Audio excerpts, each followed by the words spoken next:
Le temps des fêtes, ça peut être super stressant, overwhelming, vraiment demandant. Est-ce que toi aussi ton temps des fêtes ressemble à ça?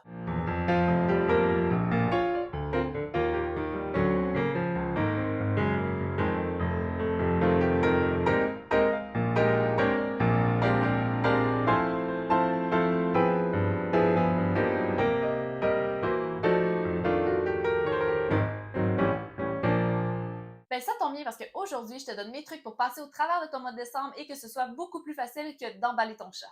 Je m'appelle Raphaël Desmiensan, fondatrice de la Miensan Academy, experte en gestion de projet et créativité et j'aide les créatifs à facilement gérer leurs projets et les gestionnaires à optimiser leur créativité.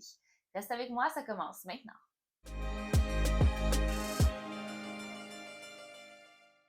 Bon matin les humains, bienvenue dans la Miao San Academy. Aujourd'hui, on parle de bien planifier son mois de décembre pour se faciliter la vie, pour avoir un temps des fêtes beaucoup moins stressant. Donc, planifier ton temps des fêtes, ça veut dire mettre sur papier ou dans ton agenda électronique en avance les choses à faire pour que tu puisses plus facilement passer au travers sans que ce soit stressant, sans que ce soit demandant et de vraiment avoir une vision globale de ce qui est à venir. Donc, c'est en 4 étapes, j'appelle ça planifier en 4 temps et c'est de planifier Noël. Donc, on commence tout de suite avec le N, les non négociables. Donc, quand tu viens pour organiser ton mois de décembre, le N, c'est les non négociables. C'est ce que tu vas mettre en premier dans ton calendrier. Ça inclut tout ce qui est party de Noël, party de bureau, les soupers, les brunchs. Et ça inclut aussi les rendez-vous pour aller faire ses cheveux avant les parties de Noël. Tout ce qui est planifié à l'avance et qui n'est pas déplaçable ou bougeable, c'est les rencontres fixes. Ensuite de ça, le O, les obligatoires. Ça, c'est un peu ta liste de must-do, ce que tu dois absolument faire, mais qui est bougeable dans le temps. Donc, par exemple, le magasinage, la cuisine, emballer les cadeaux, décorer la maison, faire ton ménage, ton épicerie, etc., etc.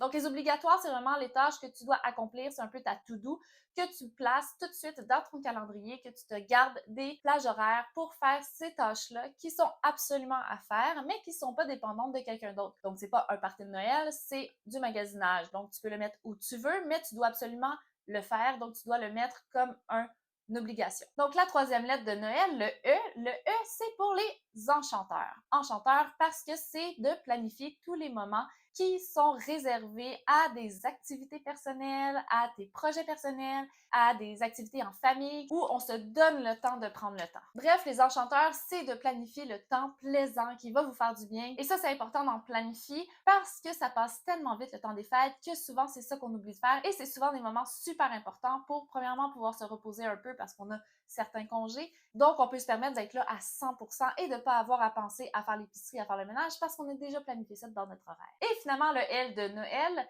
qui signifie libre. Donc, c'est de se planifier des temps libres dans notre agenda, dans notre planification pour avoir des temps dédiés où il n'y a rien. Où il n'y a rien parce que s'il y a à avoir un imprévu, c'est avoir des changements dans l'horaire, eh bien, ça nous laisse des temps libres pour interchanger des activités s'il y a un imprévu qui arrive ou d'ajouter des tâches qu'on a peut-être oubliées. Donc, d'avoir des trous de libre dans son agenda, c'est une bonne façon de prévoir les imprévus. Comme si, par exemple, vous avez prévu faire vos cupcakes pour le party de famille juste avant d'y aller et que finalement, ma tante Doris a besoin d'un petit lift pour aller au party, eh bien, vous pouvez faire vos cupcakes dans le trou libre que vous étiez donné la veille. Comme ça, vous allez avoir le temps de faire vos cupcakes et d'aller chercher ma tante Doris avant le party de famille. Bref, d'avoir des temps de libre dans votre agenda, ça permet d'interchanger des tâches, de bouger des choses et de gérer les imprévus. Ça va vous enlever beaucoup de stress parce que s'il arrive quelque chose qui n'était pas supposé arriver, eh bien, vous allez avoir quand même le temps de le faire. Et si vous arrivez à un moment libre et qu'il n'y a pas eu d'interchangeabilité entre vos activités et qu'il n'y a pas eu d'imprévu et que c'est donc une période où vous n'avez rien planifié, eh bien, tant mieux, prenez ce temps-là pour vous, pour en profiter.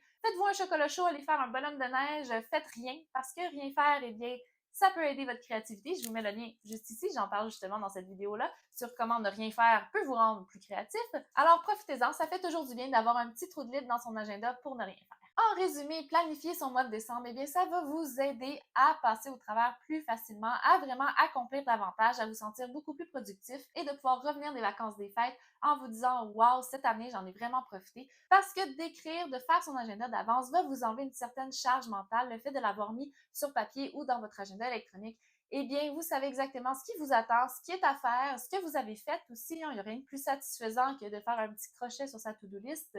Et justement, le fait d'utiliser la technique Noël pour planifier votre mois de décembre, ça va vraiment vous aider à enjoy davantage le temps des fêtes. Moi, personnellement, ça m'a vraiment aidé de planifier mon mois de décembre de cette façon-là. C'était beaucoup plus facile pour moi de passer au travers de tout ce qu'il y a à faire dans le temps des fêtes en utilisant la technique en 4 temps de Noël. Donc, de planifier en premier mes non négociables, ensuite de ça, mes obligatoires, mes enchanteurs et mes temps libres. Ça m'a vraiment aidé à être moins stressée, à avoir un visuel de qu'est-ce qui s'en venait. Ça tombe super bien parce qu'on est début décembre, c'est exactement le bon temps pour planifier ton mois de décembre. Commence tout de suite à le faire parce que ça arrive vite. Avant de finir, je veux aussi te dire que même si tu planifies ton temps et que tu te laisses des temps libres pour les imprévus, il y a quand même tout le temps des imprévus. Il faut que tu restes flexible, que tu sois capable de bouger ton agenda. Rien n'est jamais coulé dans le béton, même si tu planifies à la seconde près. Il ne faut pas virer fou avec ça.